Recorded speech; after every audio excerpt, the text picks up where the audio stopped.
사도행전 1장 4절에서 8절. 사도와 함께 모이사 그들에게 분부하여 이르시되 예루살렘을 떠나지 말고 내게서 들은 바 아버지께서 약속하신 것을 기다리라. 요한은 물로 세례를 베풀었으나 너희는 몇 날이 못되어 성령으로 세례를 받으리라 하셨느니라. 그들이 모였을 때에 예수께 여쭈어 이르되 주께서 이스라엘 나라를 회복하심이 이 때니이까 하니 이르시되 때와 시기는 아버지께서 자기의 권한에 두셨으니 너희가 알 바 아니요. 오직 성령이 너희에게 임하시면 너희가 권능을 받고 예루살렘과 온 유대와 사마리아와 땅끝까지 이르러 내 증인이 되리라 하시니라. 우리가 잘 알고 있는 본문이기도 합니다.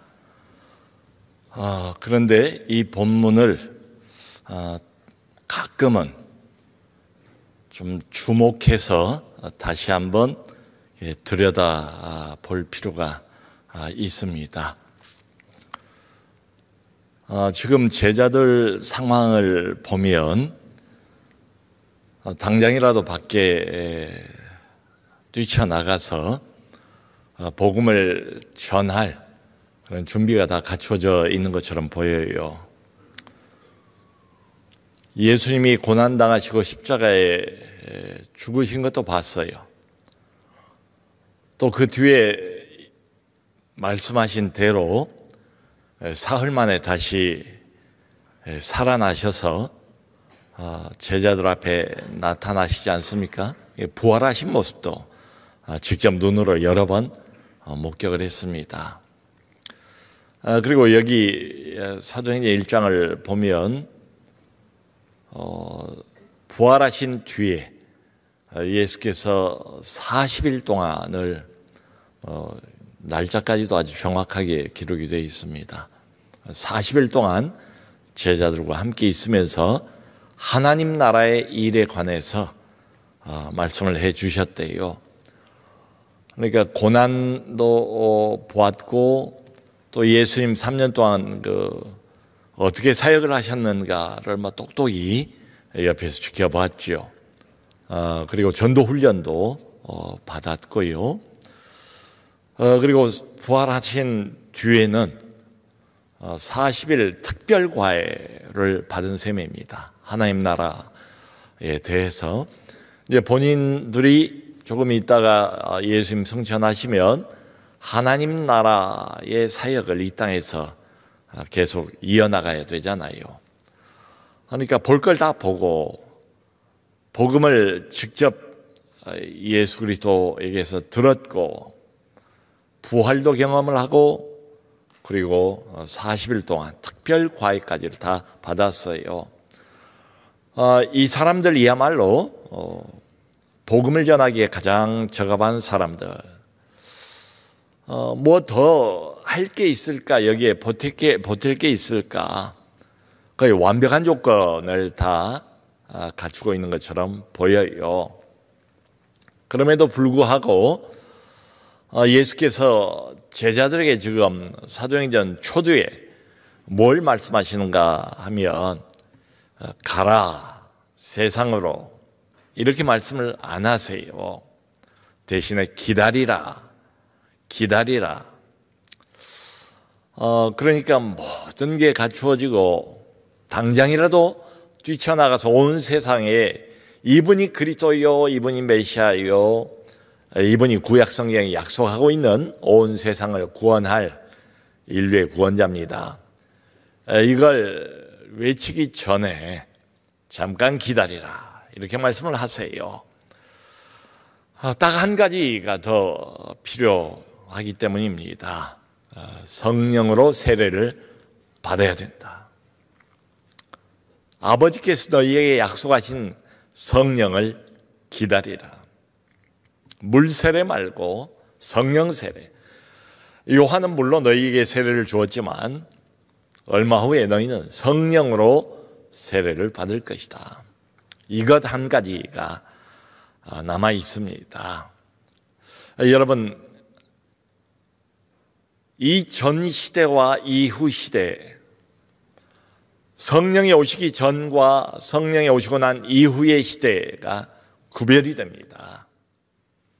성령 세례, 이 새 시대의 특징이에요.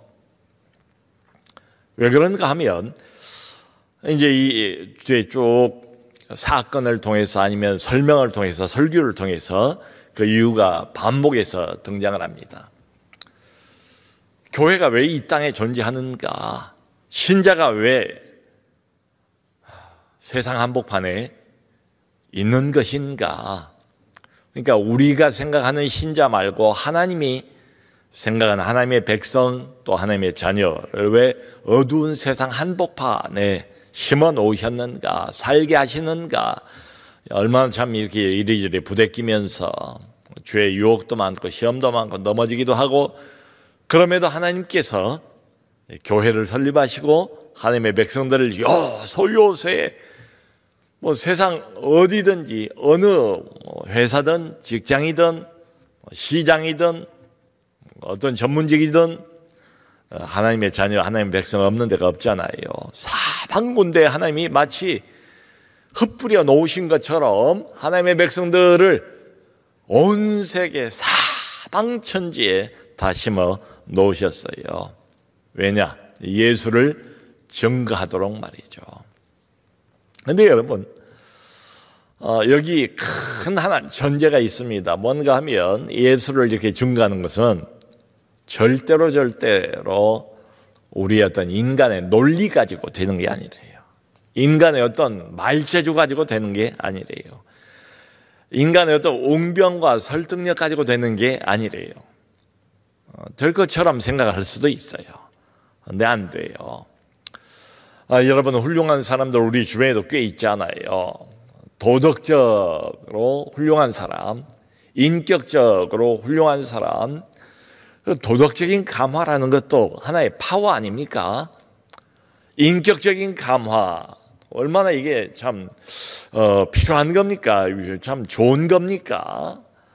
그럼에도 불구하고 예수를 증거하는 이 일, 영혼을 움직이는 이 특별한 일은 도덕적이거나 인격적인 감화 가지고는 안 돼요. 이건 한마디로 요약을 하면 하늘의 힘이 필요합니다. 이 땅에는 이게 없어요. 우리 안에는 이게 없어요. 사람에게는 근본적으로 이게 없어요. 이걸 만들어낼 수도 없어요. 오직 위에서 와야 돼요. 그러니까 기다리라 이렇게 말하지요. 여러분, 신앙생활을 하는 중에도 어떤 사람들이 이 안에 10년, 20년 그 이상 신앙생활을 하고 있는 분들이 있을 거예요. 근데 참 많은 신자들이 그런 고백을 해요. 영적인 무기력, 교회는 나와요. 봉사도 해요. 헌금도 잘 내요. 겉으로 보면 아주 좋은 FM 크리스찬인 것처럼 보여요. 근데 문제가 있어요. 이 사람 내면 세계는 자기가 느끼잖아요. 공허해요. 텅 비어 있어요. 아주 자주 어두워요. 할 건 다 하고 정말 좋은 크리스찬인 것처럼 보이는데 내면 세계가 채워지지를 않아요. 공허하다고요. 무기력해요. 영적으로 침체가 되어 있어요. 이런 사람들 앙케이트를 조사를 해보니까 이구동성으로 이분들이 뭐라고 고백을 하는가 하면, 내게는 불이 필요합니다. 내게는 불이 필요합니다. 이분은 어떤 불이겠어요? 하늘의 불이 필요한 거예요. 성령의 불이 필요한 거예요. 그전에는 불이 좀 있었어요. 근데 지금은 불씨마저 꺼져버리고 아주 싸늘하게 식어버린. 여러분, 겨울에 화로가 참 얼마나 귀합니까? 얼마나 도움을 많이 줍니까? 근데 화로에 재만 남고 싸늘하게 식어버린 마치 그런 것과 같은 영혼 상태, 불이 완전히 꺼져버린 그런 영혼 상태.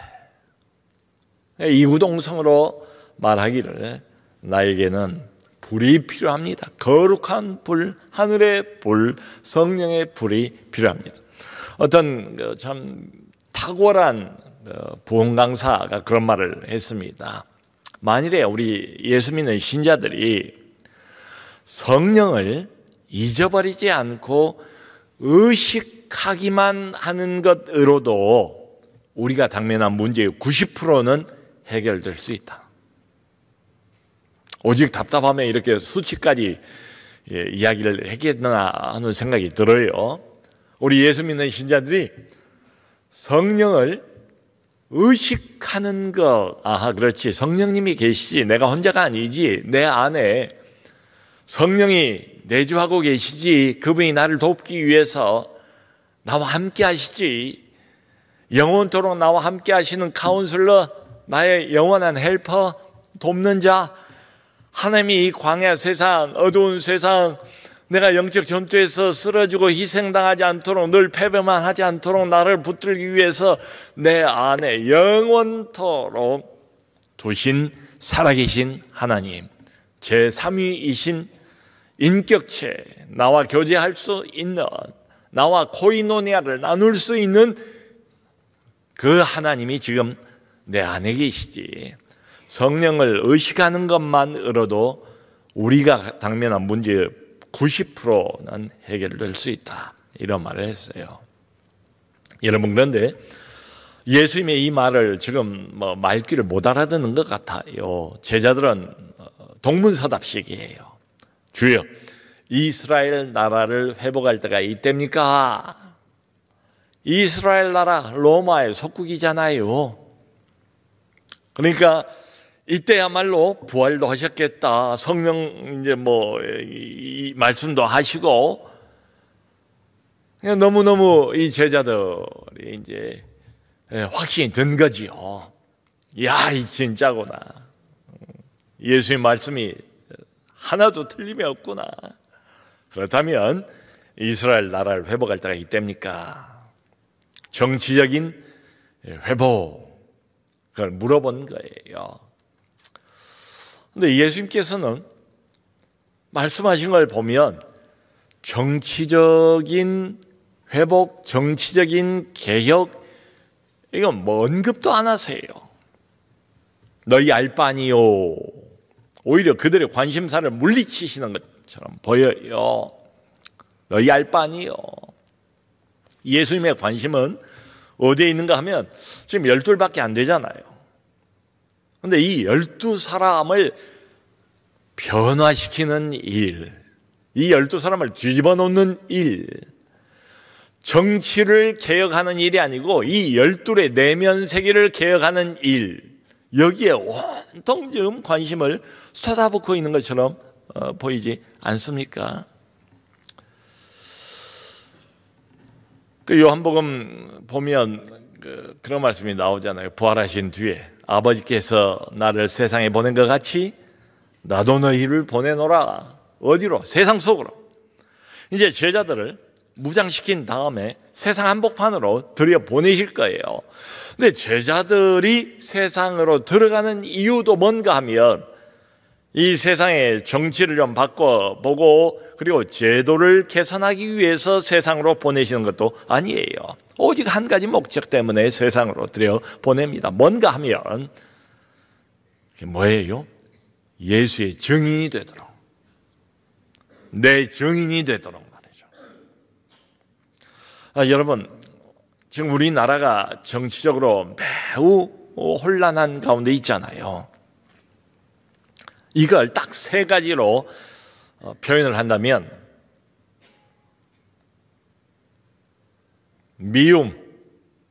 미움이란 단어, 대립 서로 싸우고 대립하고, 그 다음에 분열,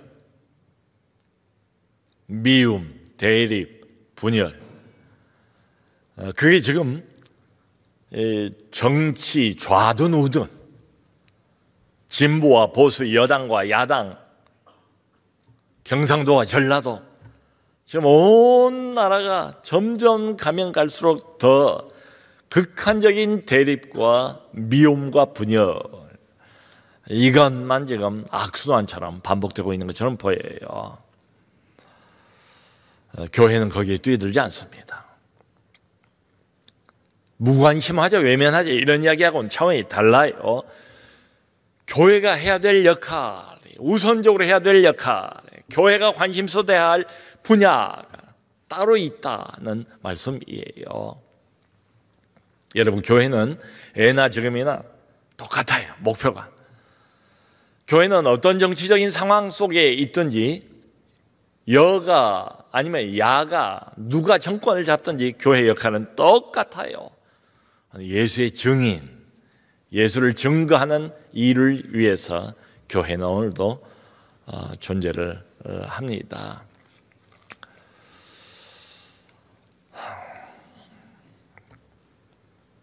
너희가 알 바니요, 예수께서 이렇게 말씀하신 게 그럼 무관심하라는 말인가? 로마의 속국이 되든 나라가 뭐 어떤 꼴을 하고 있든 나라가 어떻게 돼가든 나는 모르겠다, 그냥 무관심하라, 쳐다보지 마라, 외면하라, 이런 말인가? 근데 여러분, 그럴 수 있습니까? 우리가 세상 한복판에 살고 늘 정치 영향을 받고 있잖아요.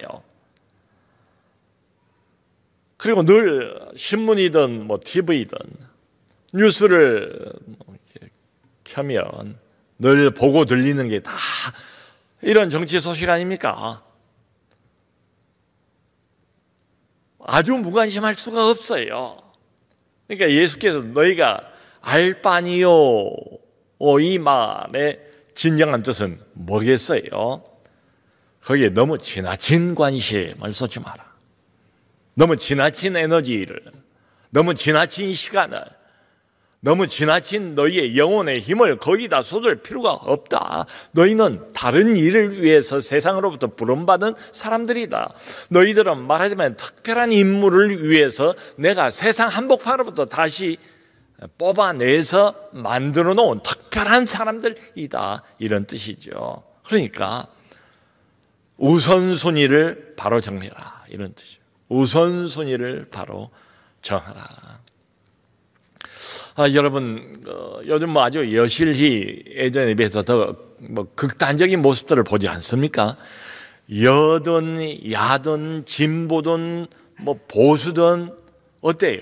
그 속을 들여다보면 방향은 달라요. 방향은 이쪽은 뭐 왼쪽, 좌쪽 방향, 저쪽은 오른쪽, 우쪽 방향이지만 내용을 보면 어때요? 좌도 우도 내용은 똑같아요. 미움, 증오, 그걸 부추기는 거예요. 여러분, 미움과 증오를 가진 두 집단이 만나면 결과가 뭘까요? 우리가 뭐 여실하게 보고 있지 않습니까? 결국은 뭐예요? 거기에 협력이 있을까요? 대화가 있을까요? 타협이 있을까요? 없지요. 오직 파괴와 그리고 폭력, 이거밖에 없어요. 생각해 보세요, 여러분. 뭐 말이야, 뭐라고 그럴듯하게 아무리 떠버린다 할지라도 미움과 증오를 서로 부추기면서 파괴와 폭력이라는 결과를 낳게 되는데 그 이후에 뭘 세우겠습니까? 그 이후에 뭘 이루겠습니까? 뭘 성취를 할 수 있을까요? 아무것도 없어요. 더 큰 폭력, 더 큰 파괴의 악순환만 반복될 뿐이죠. 너희는 알 바 아니요. 그 말의 뜻은 너희는 관심 가져야 할 분야가 따로 있다는 거예요. 모른 척 이 현실에 아무것도 안 일어나고 있는 것처럼 그렇게 외면하고 고개를 돌리라, 이런 뜻이 아니고, 거기에 관심을 뺏기기보다는 너희만이 해줄 수 있는, 너희가 꼭 해야만 되는 훨씬 더 중요하고 훨씬 더 결정적인 일이 따로 있다, 이런 뜻이죠. 여러분, 정치적인 어떤 성향을 가지고는 절대로 이 나라를 건설하지 못합니다. 새롭게 만들 수도 없습니다. 파괴와 폭력만 계속 반복될 뿐이에요. 교회는 그래서는 안 된다 이 말이지요. 그러면서 이들이 할 일, 교회가 할 일을 여기 8절에 잘 요약을 해 놓으셨잖아요. 오직 성령이 너에게 임하시면 너희가 권능을 받고 예루살렘과 온 유대와 사마리아와 땅끝까지 이르러 뭐예요? 그 다음에 내 증인이 되리라. 내 증인이 되리라. 여러분, 누가 뭐라고 해도 어떤 신학자가 어떤 대단한 사람이 교회의 역할, 교회의 존재 이유, 교회의 소명, 사명 별별 소리를 해도 여기서 떠난 이야기는 절대로 귀를 기울이면 안 돼요. 다 자기 생각이에요. 성령 세례가 필요하대요. 필요한 이유도 뭡니까? 세상을 개혁하기 위해서, 제도와 정치를 조금 더 낫게 만들기 위해서?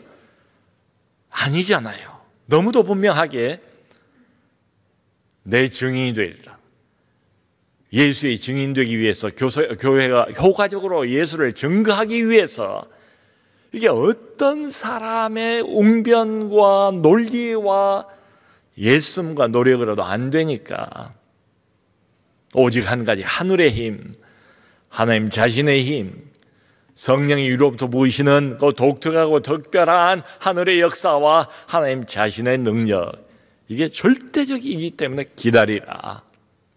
내 증인이 되리라. 이렇게 말씀하신 거지요. 다른 거 없습니다. 여러분, 여기 성령이 임하시면 너희가 권능을 받고 했는데, 이 권능은 헬라어로는 보면 듀나미스라고 되어 있습니다. 우리가 아는 것처럼 이 듀나미스는 바로 다이너마이트입니다. 다이너마이트. 부드럽고 조용하고 성령께서 그렇게 역사하시기도 해요. 그런데 그것만 갖고 있지는 않아요. 그것 가지고는 부족해요. 세상의 힘이 얼마나 막강합니까? 세상의 유혹이 얼마나 막강한 힘으로 우리를 끌어당깁니까? 세상의 핍박이 얼마나 막강한 힘으로 교회를 덮쳐 누릅니까? 종종 말이죠. 지금도 세상 사람들의 교회를 향한 비난, 조롱, 참 웃기는 사람들. 너나 잘하세요. 너나 믿고 천국 가라. 나하고는 상관없어. 정말 별별 소리를 다 하잖아요.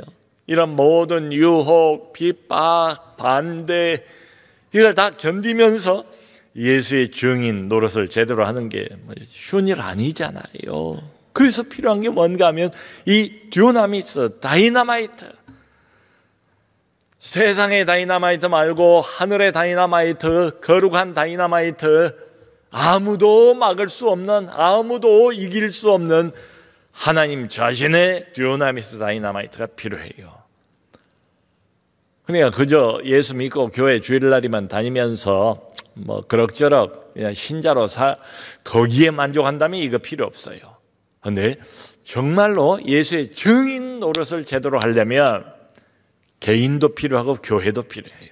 성령의 듀나미스는 있으면 좋고 없어도 괜찮고 이게 아니에요. 사느냐 죽느냐, 우리의 존재 이유, 이게 여기에 걸려 있습니다. 성령의 다이너마이트. 그러니까 오죽 했으면 예수께서 다 준비된 것처럼 보이는 이 사람들 기다리라, 기다리라 말리시잖아요. 아직 나갈 때가 아니라는 거예요. 한 가지가 더 남았대요. 이것 없으면 다른 모든 것은 다 허사다, 물거품이다. 너희는 절대 내 증인 되지 못한다. 그저 기독교라는 어떤 제도와 기독교라는 어떤 종교를 너희가 전할 수 있을지 모르겠지만 살아있는 하나님의 아들 예수 그리스도, 인류의 구원자 되는 이 예수를 제대로 증거하는 증인은 불가능하다. 기다리라. 성령 세례를. 그런 이야기예요. 여러분, 미국의 유명한 봉사였던 찰스 피니, 미국의 각성운동을 일으켰던 사람이에요. 원래 뉴욕의 뛰어난 변호사였습니다.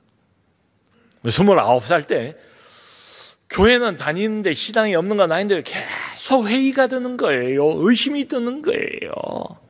이게 긴가민가 하는 뭐 그런 때 있잖아요.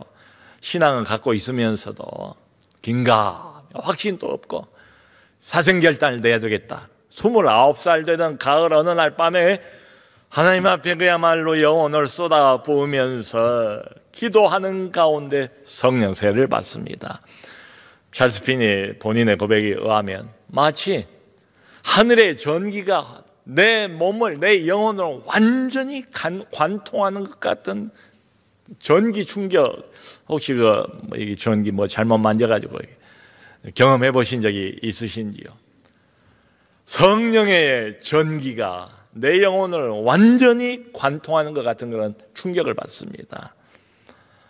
그러면 빈이는 미국의 역사를 바꾸는, 영적인 역사를 바꾸는 부흥사가 돼요. 이 사람의 사역을 통해서 추정하는 것으로는 약 50만 명이 하나님 앞으로 돌아와요. 여러분, 그대로 조금 있다가 그 바톤을 드와인 무디가 받지 않습니까? 무디는 완전히 신분이 반대예요. 배운 게 없어요. 그저 글 쓴 걸 보면 초등학교 한 4, 5학년 수준 정도예요. 많이 배우질 못했어요. 찰스 핀하고는 완전히 반대입니다. 그러니까 어려서부터 가난하니까 보스턴에 있는 자기 삼촌의 구두 가게에 구두 수성공으로 간 거예요. 16살에. 근데 그로부터 2년 뒤인 18살에 모두가 중생을 체험합니다. 하나님이 찾아오세요. 워낙 타고난 천부적인 자질이 있었기 때문에 무디가 어린 나이에 주일 학교를 시작을 했어요. 주일학교 선생으로. 무디가 1500명까지 주일 학생들을 모읍니다. 대단하지요? 1500명까지 모아요. 무디의 주일 학교. 이미 유명한 강사예요. 근데 정작 무디가 미국 전체의 심령을 뒤집어 놓는 그런 어떤 시발점이 되었던 때는 그로부터 약 16년 뒤입니다. 18살에 중생을 체험하고 34살에 성령 세례를 받아요. 성령의 특별한 감동, 감화, 체험. 어느 날 뉴욕 월스트리트 그 유명한 거리를 걷다가 하늘이 뻥 뚫리고 자기 영혼에 마구 그냥 소낙비처럼 폭포수처럼 쏟아져 들어오는 성령의 역사를 경험을 합니다. 오 하나님, 이제 제발 그만, 충분합니다. 이제 됐습니다. 충분합니다. 그렇게 무디가 하나님께 청원을 할 정도로 성령으로 강한 역사를 경험을 합니다. 그리고 난 다음에 똑같은 무디가 똑같은 내용을 가지고, 내용이 달라진 것 없어요. 설교를 하는데 그때부터 한 번에 수백 명씩이 하나님 앞에 돌아오는 거예요. 사람의 노력이 아닙니다. 성령의 역사입니다. 성령 하나님께서 하신 일이에요. 너희는 성령으로 세례를 받으리라. 그러면 기다리라. 여러분, 영국에는 이반 로버츠라는 사람이 있어요. 1904년도에 그 웨일즈 대부흥을 주도했던 사람이 이반 로버츠입니다. 이 사람의 신분은 광부입니다. 배운 게 별로 없는 사람이에요. 그런데 하나님의 성령께서 이반 로버츠를 찾아와서 놓아주지를 않으니까 하루에 약 10시간씩 기도를 하는 거예요. 10시간씩. 우리는 10분 기도해도 엉덩이가 들썩들썩 이런 분들도 있잖아요. 1시간도 아니고 2시간도 아니고 10시간씩 하루에 3개월을 기도를 시켜요. 그리고는 이 사람은 불의 사자가 됩니다. 성령의 통로가 됩니다. 성령을 몰고 다니는 사람이 됩니다. 2년 만에 12만 명을 하나님 앞으로 인도를 해요. 2년 안에. 사람이 한 일 아니에요. 하나님의 성령께서 어떤 사람을 붙잡으시고 완전히 그 사람을 사로잡으셔서 마음껏 사용을 하시는 거지요. 사랑하는 성도 여러분, 오늘 성경을 보면 증거, 그러니까 예수의 증인, 성령, 권능, 이 세 가지는 함께 엮여 있어요. 늘 그래요. 한 패키지예요.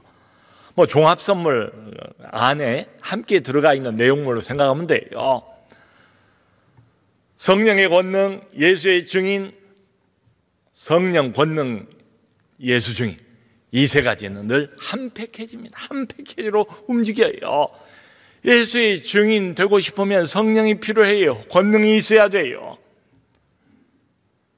권능이 있고 성령이 특별한 역사를 하시면 그때부터 우리가 본격적으로 예수의 참 증인 될 수 있습니다.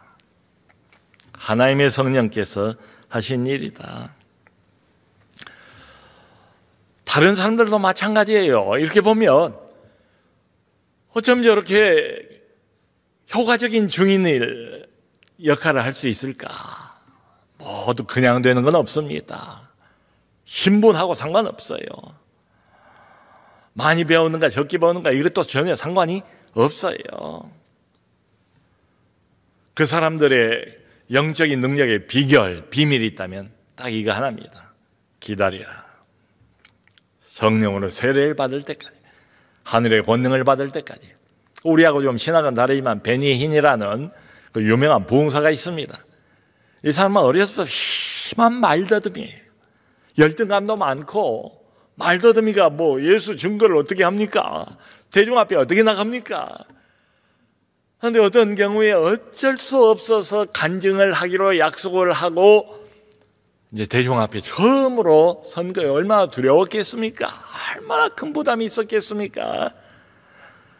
입을 열자마자 성령께서 그 사람의 혀를 붙들어 버리신 거예요. 뭐 유창하게 말다툼이가 한꺼번에 고쳐지면서 이 사람이 부흥사가 된 겁니다.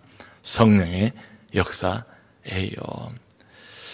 여러분 사도행전 6장을 보면 스데반, 배경은 잘 나오지 않았지만 스데반에 대해서 그런 말이 나오지 않았습니까? 스데반과 유대인들이 변론을 하는데 스데반의 지혜와 성령으로 말함을 당하지 못했다. 스데반이 자기 인간의 웅변, 인간의 어떤 학문, 인간의 지식으로 말하는 게 아니라 성령에 사로잡혀서 성령으로 말하는 스데반을 그 누구도 당하지 못했다. 아멘. 성령과 권능과 예수 증거는 함께 간다는 걸 잊지 맙시다. 여러분, 그리고 꼭 우리가 마음에 담아야 하는 것은 모든 기독교 사역은 목표가 뭔가?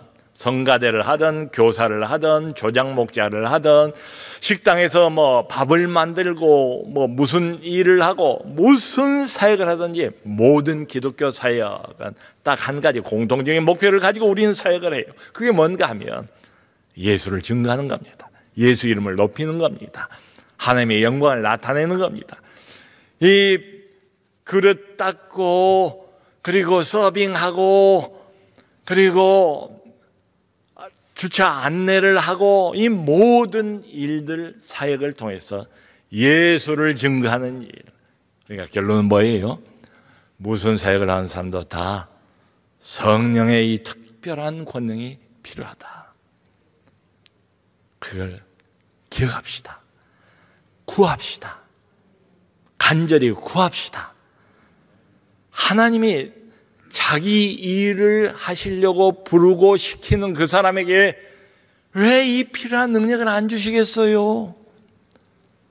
아까 그 타고난 봉사가 했던 말, 성령을 의식하기만 해도 우리 문제의 90%는 해결될 수 있다.